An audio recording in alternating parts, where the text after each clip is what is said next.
Starting with Gabe, the youngest that is 7 months old, who has an eye infection, which has become serious because it's never been looked at by a doctor. On your Impact website, I remember seeing something about Infant Resource Center. Can you summarize to me what exactly that is, and is there any resources there that I can get from Impact for Gabe's eye infection? Okay, well, the Infant Resource Center is turning into, the new name is the Clothing Center, and we're focusing, and also we've expanded and added a diaper center.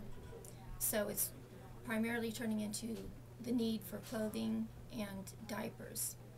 Um, Whether it was a child or an adult that came in that happened to ask me about a medical need, excuse me, because our primary focus is the food pantry. Excuse me. With Harvesters, has over 600 food pantries, and we're one of the top 20 in volume of food received and of clients that we see. So again, our primary function is food. But if someone did come to me, like with that need, I would give them the United Way information line number, because that's what they're set up to do. They have the database, and are you familiar with that? No, I'm Okay, not. they have the database in Kansas City of all the nonprofits, some churches that are included in that provide them their information. So I would have them call them. They would give the zip code their zip code, and you can literally ask, where can I get food? Where can I get utility assistance? Where can I get dental help? Where can I get medical help? So I would refer her to that number, because that's where she's going to get the best information. Also, I'm aware of the Jackson County Health Department, so I would tell her about that. If it was an issue where someone required medicine, then there's a program called the Medicine Cabinet, and they help one time with medicine, so I would give her the phone number for that. Okay. Thank you. And for the next one, Kelly, the girl that we're talking about the scenario, like she has three young children, one being 7 months old, one being 2 years old, and one being 4 years old. Being a single parent and only giving that one income from her job, she's a factory worker. Things like diapers and food can be pretty expensive. Can you just tell me what things Impact can give to this young lady that can aid her with food, diapers, and whatnot?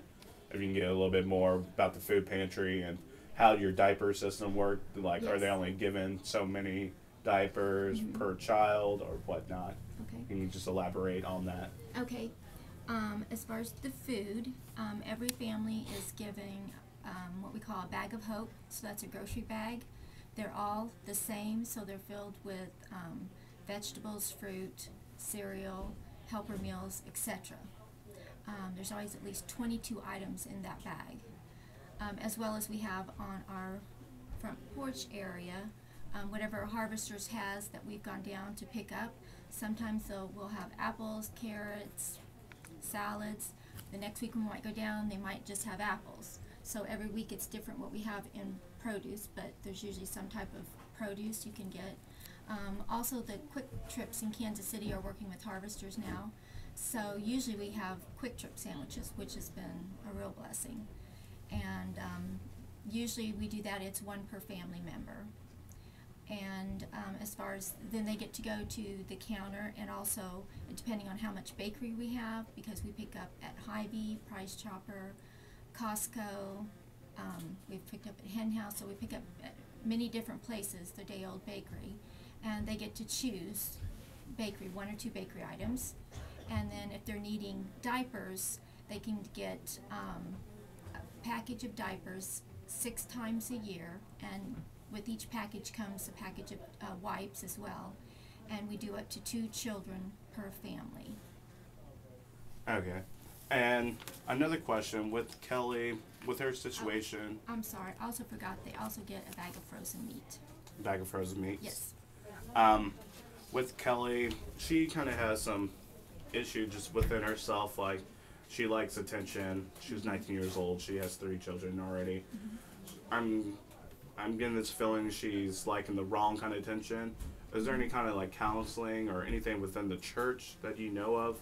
I know this is just dealing with the food pantry, but within the church, like can like just speak to her or talk to her. Again, well, first of all, she would have to want it, and what we call we call them caring listeners that we have, and so that's volunteers that sit next to somebody like her that's maybe wanting to talk.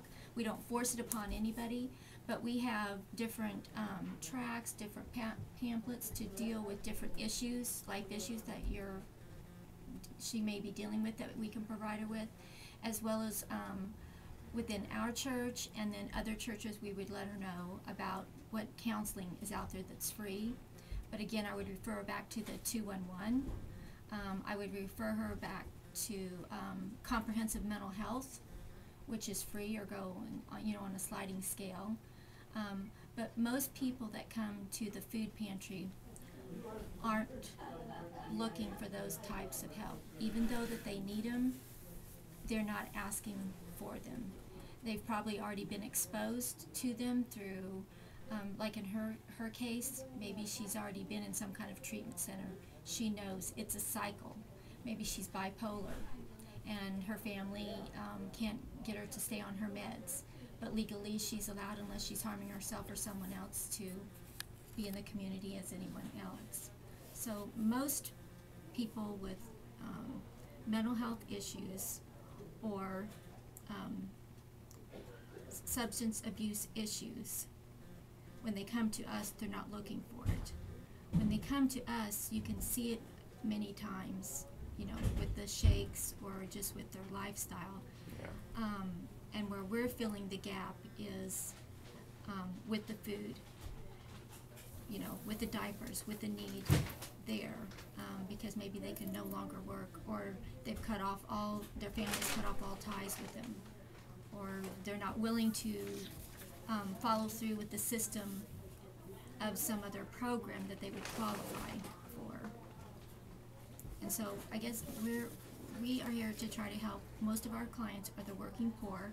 They have a job, but it's like this Kelly that maybe works at Walmart, doesn't have any issues, but she can't make enough. Yeah. She can't find a job where she can make enough.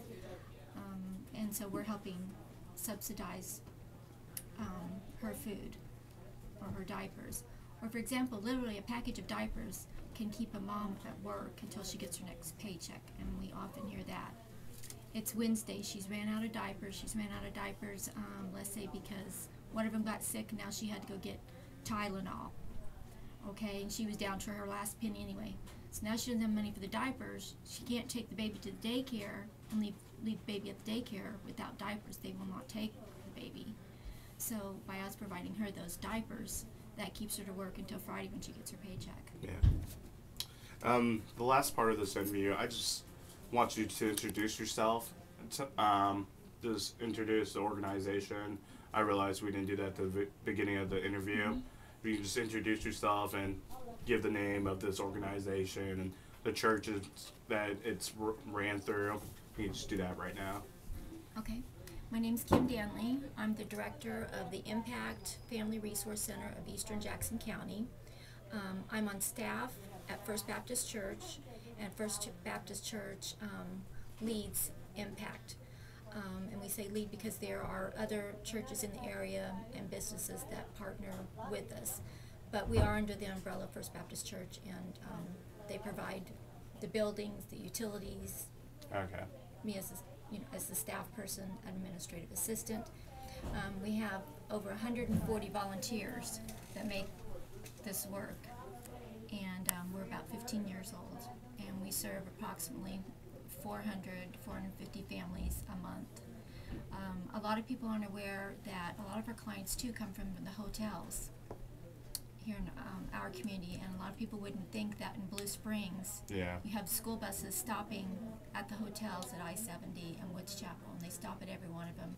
My last count that I had identified, we identified 69 families with children living in one-room hotels, so they can stay in the Blue Springs School District. Yeah, it's kind of interesting and kind of shocking when you hear that.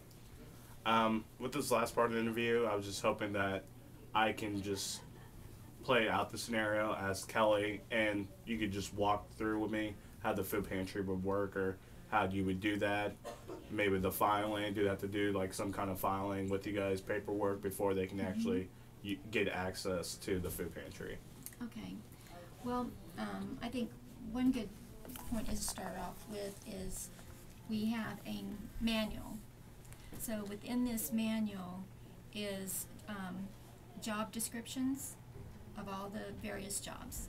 So again, this takes quite a few people. You have to have the intake person for when a new client comes. Then you also have an update person.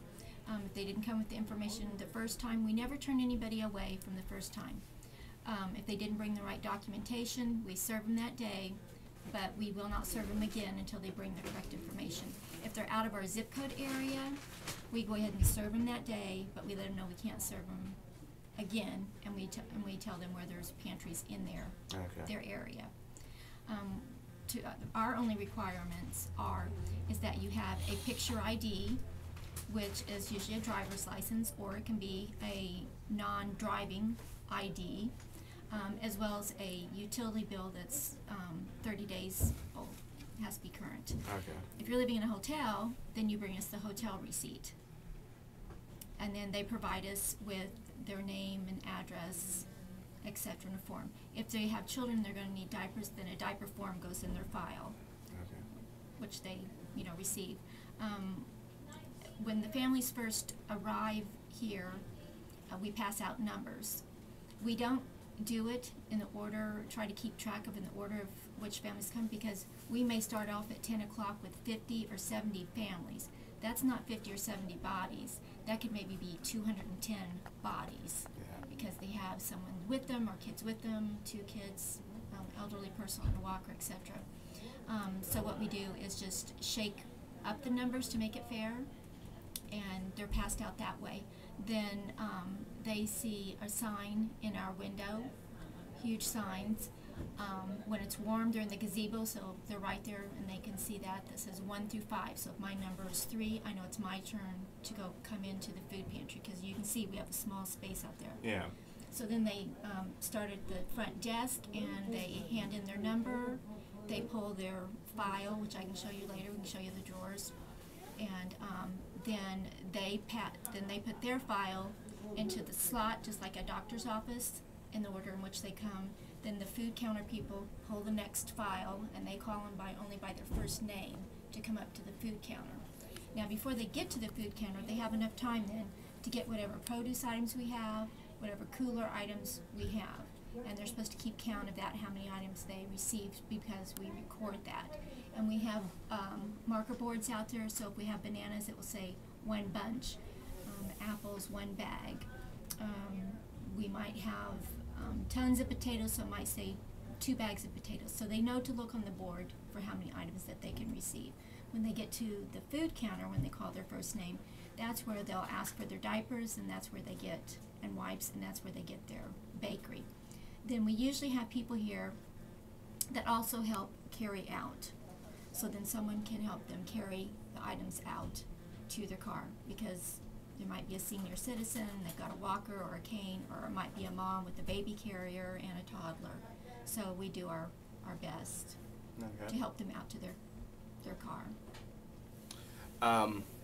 With just at the ending of the interview, is it possible that I can go out there and you can just show me every part of the food pantry? Yes. We could just do that. If you want to just stop right there, and we'll just